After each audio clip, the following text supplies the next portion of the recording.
Hi, I'm John Triplett, Director of Strategic Growth at IDX. And I'm Dustin Deal, VP of Strategy here at IDX. So your journey map ain't mapping. Dustin, what's up with that? What's the problem with journey maps?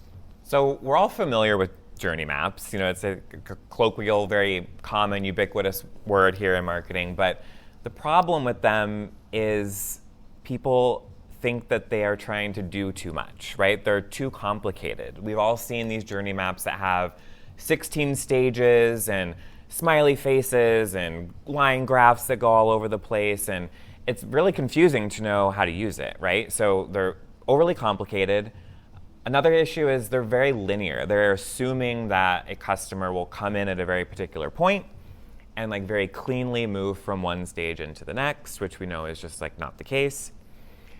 There's also this sense that they're really expensive. I think sometimes that's a misnomer. I think it's sometimes not, but because there's this perception that they're expensive, people will maybe just not choose to do them at all. They think, oh, I can't do that. I can't tackle that project. We don't have the budget or the resources. Certainly seen that many times over the years, where that whole, not just journey mapping, but even into all forms of strategy, is that it is this really long, drawn out, heavily involved process, and people tend to break that up more as opposed to really doing that heavy lift that's necessary up front. Or that makes sense. I've seen that a lot. Well, and even to your point about it being a heavy lift, I think there's that sometimes misconception also, is that it does need to be this big, heavy lift project, which could be, there could be the case made for that, but it doesn't always have to be. I think another issue that you see often with journey maps is they're very static. Usually when you see them, they're in a PDF or sometimes printed. I did this for a client one time years ago, and we printed out this, 9-foot vinyl poster that they hung up in their office, and it just literally sat there on the wall. It quite literally is a static artifact that doesn't have any flexibility and can't change. So all of that leads to this issue where they're not being used. And I see this happen a lot with strategy documentation or strategy work in general, where you spend time, energy, and effort gleaning insights, documenting these things, and then they just end up collecting dust somewhere. No one knows how to use them. So you have all this documentation and no decision making. We used to call that the thunk. Right? It's this big document you just thunk on the table, but it's so overwhelming that it never gets used, right? It's a great source of all this data compiled, but it's not actionable, right? It ends up in a drawer, and it ends up collecting dust. It ends up like a roadmap in your glove box, and nobody's actually acting on it. Right. So what is a way to address that? What's a better course of action for developing out that journey map, or how you can get to something that's actionable? Yeah. Starting with asking the right questions is a great place to start. And the first question I like to ask is, what questions do you want to answer? What is this intended to help you answer for yourself and the decisions that you want to make? So that's a second question, is what decisions do you want to make based on this? Are you making resourcing decisions? Are you making content development decisions? Are you making channel distribution decisions? It's important to know how you want to use this so that you can go into this work knowing what you're trying to build. I think another question is, who do you want to use this? Is this something that you're developing so that you can, educate your internal teams? Is it something that you need to give this to a partner or a vendor to help them in the work that you're doing together?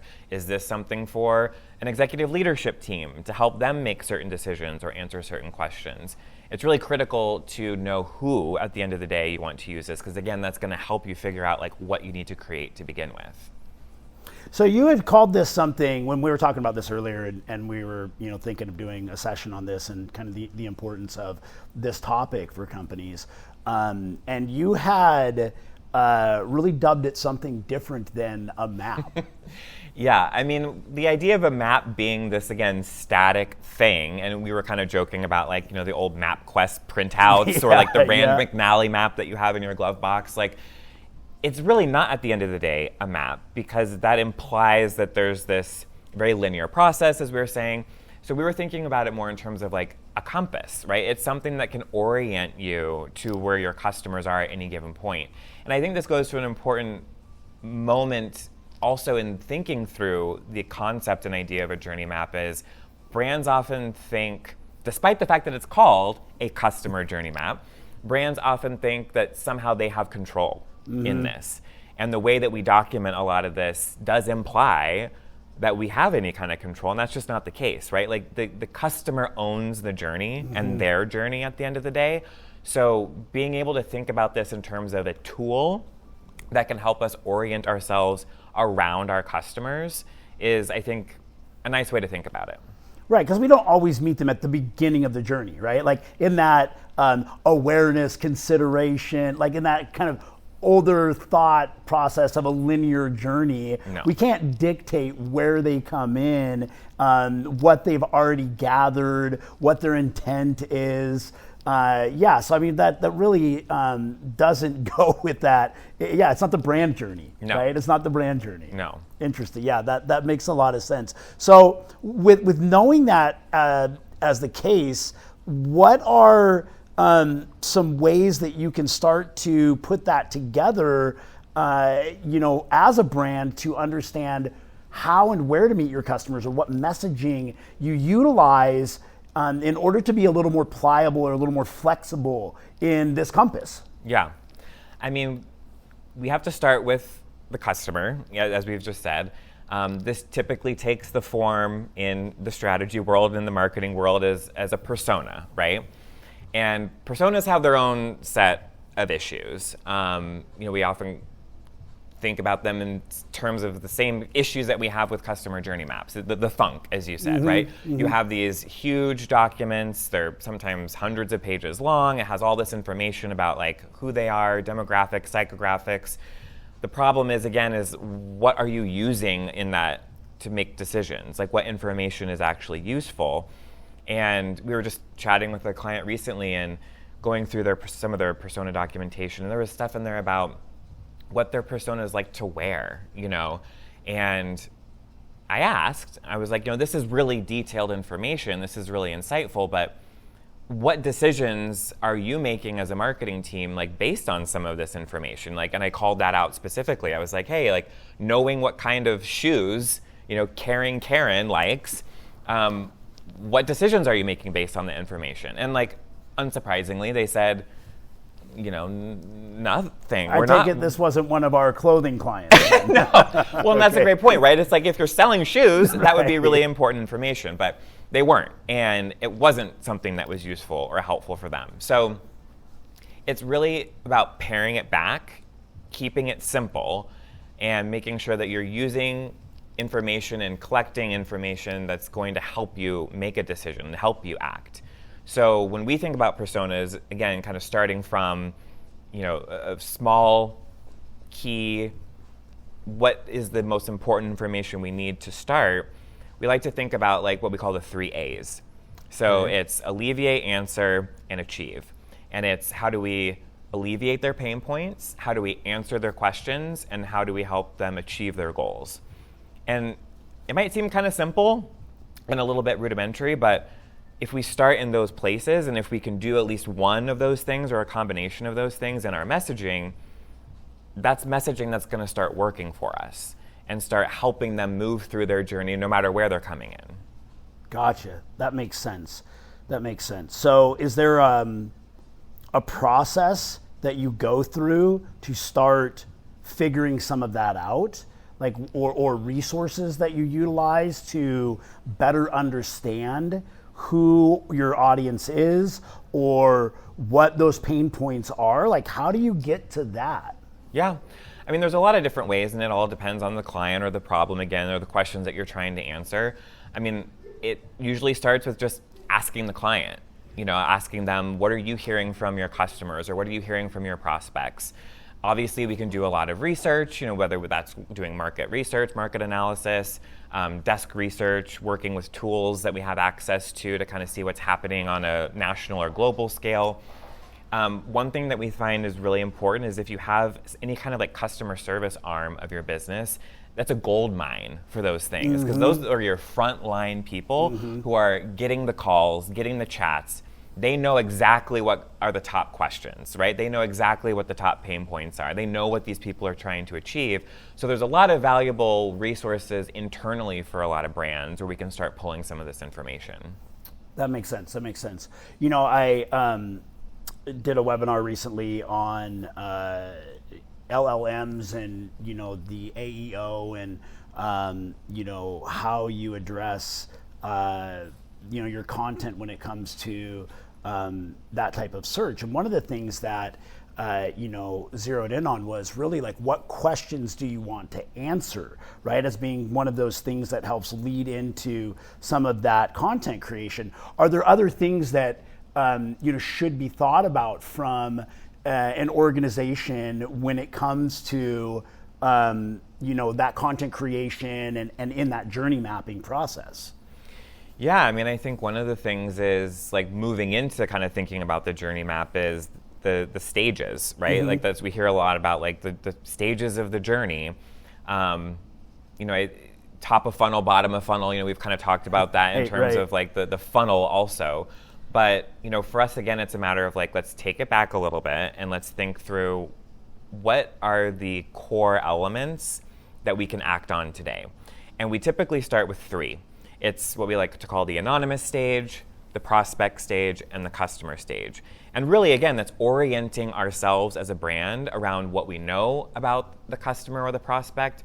So there's going to be people out there at the anonymous stage who we don't know anything about, right? They're out there doing research, to your point, on LLMs.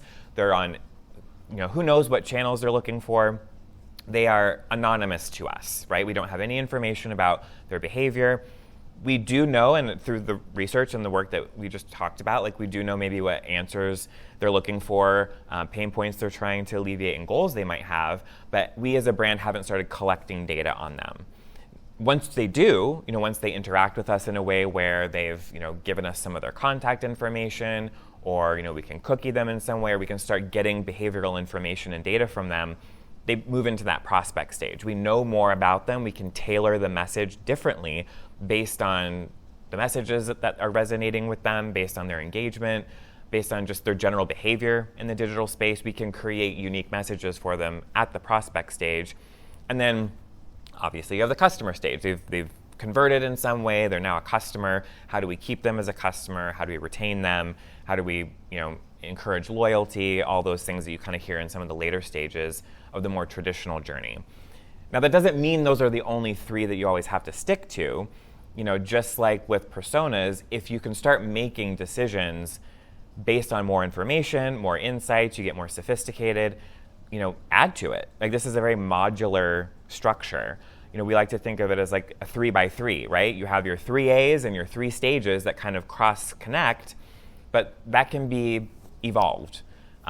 Working with a client recently, it was really important for them that they had prospects come to communities to tour communities. And we realized that we need to be marketing to people post-tour in a very different way than we could before. So it warranted having a 4th stage in the journey for that client. We were making decisions based on that 4th stage. It wasn't an arbitrary decision.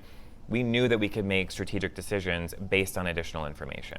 This is a very simplified version of how to look at this, and I like that because all too often these things get they get overwhelming. I think that's what we were talking about in the beginning, is how a lot of organizations and marketers just get overwhelmed because they're trying to add too much into it, right? Yeah. Like, they just way too many ingredients going into this recipe, and so stripping it down and paring it down gives you a better starting point that's more manageable, and probably more actionable, right? Like, so as you start to, you know, understand that 3x3, right, that you're talking about, and you start gathering data from that, then you can begin to build on it, right? So then you can add that sophistication as you grow it. So even for a large organization, it would be smart to start on something that's a little bit more manageable and then grow that. So when you build that, let's say that 3x3, right? You build that framework in that 3x3,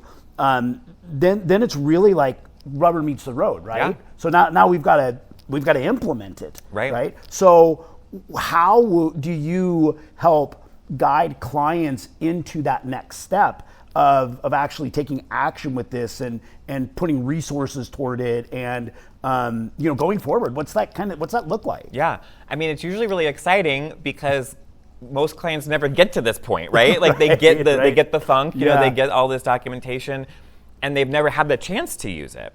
So the fact that we even get to this stage with clients is really exciting, and they start to see, the light bulb kind of goes off, and they're like, oh my gosh, we're actually using strategic insights to make decisions. So really just the act of starting to use it gets people really excited.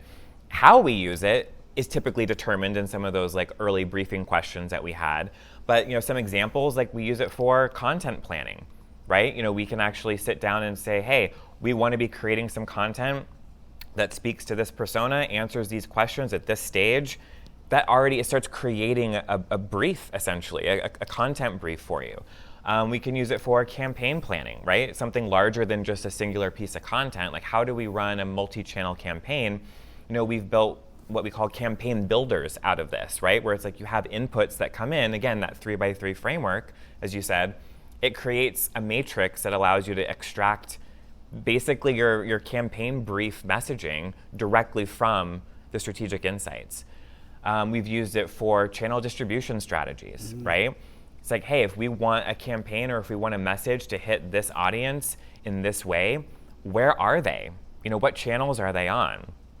Likely multiple channels, but if we understand where they are in their journey, we can then make sure that we're hitting them in places where we know they're going to be. At the end of the day, it becomes a governance tool also. We hear from clients, especially internal marketing teams, they're overwhelmed. We all know this, and they have so many stakeholders, so many people in their ears asking for things. We want this on social, or we want a one-pager for this conference, and it's hard without some kind of governance framework and structure to be able to say no, or at the very least to try to get some clarity on, okay, how is this mapping back or laddering up to something that truly is strategic for the brand? So with this in place, when that salesperson comes to them saying we need a one-pager for this conference, you can start asking questions like, great, who are we talking to for this? Is it alleviating questions or alleviating alleviating pain points, answering questions? Is it helping them achieve their goals? At what stage? At what stage in the journey is this doing? And if it doesn't map to any of those things, maybe you need to clarify, or maybe it's just not worth the resources and the time and the effort at that moment. So it provides a little bit of a guardrail and a framework for teams to be able to kind of draw a line in the sand and say, this isn't mapping to our strategy, so we're going to focus our resources elsewhere. You were, when we were talking about this earlier, you were talking about a client that you had worked with that you were able to determine through this process that where they were allocating resources as far as like they were doing a lot of white papers, right? And you were able to uncover that wasn't the way to go about targeting their audience, that their audience was really more trade shows, right? So then it came into a resource allocation of like, we don't need to hire another content writer, right? We need to hire somebody to help with trade shows. And we need to hire another sales rep or another account manager because that's where we need to go meet people where they are. And I think that resource allocation element of it, I was really surprised when you brought that up because I had never really thought of it that way. And it was eye-opening and it makes sense. Right? So from even like a budget allocation standpoint and human capital, like who do we hire? Where do we put them? What teams do we source or fund for that was something that was interesting to me because like I said, I never thought of it that way before. Yeah. I mean, we think about journey maps so kind of siloed as like a marketing tool. But like imagine going to HR and saying like, hey, this can help you make decisions. Imagine going to the owners of a P&L or the budget owners on the finance side and say, these are insights that can help you make better decisions. It becomes, again, a useful, usable tool. That makes great sense. So, I mean, really, if we're thinking about this in kind of a wrap up, right? The main things that we want to keep in mind is that it's the customer journey, right? Yeah. The customer owns the journey. Yep. Right? We need to keep it simple. Yep. Right? Like that's pretty important. And we only need to actually utilize what helps us take action. Yeah. Right? Instead of carrying Karen's Crocs, which don't do us any good, right? We need to keep it toward what we can actually implement and take action on. That's exactly Those right. are the big takeaways? That's it. I mean, you nailed it. Anything else that you would add to this that you think people need to know? I would just say if you're having issues with your journey maps or personas, like reach out. Like this is the kind of stuff we love to do, and we've been able to simplify this, as you said, for clients, and they get excited and we get excited when we're able to actually start using these things. So that's what I would leave everyone with. Well, I'm John Triplett. And I'm Dustin Deal.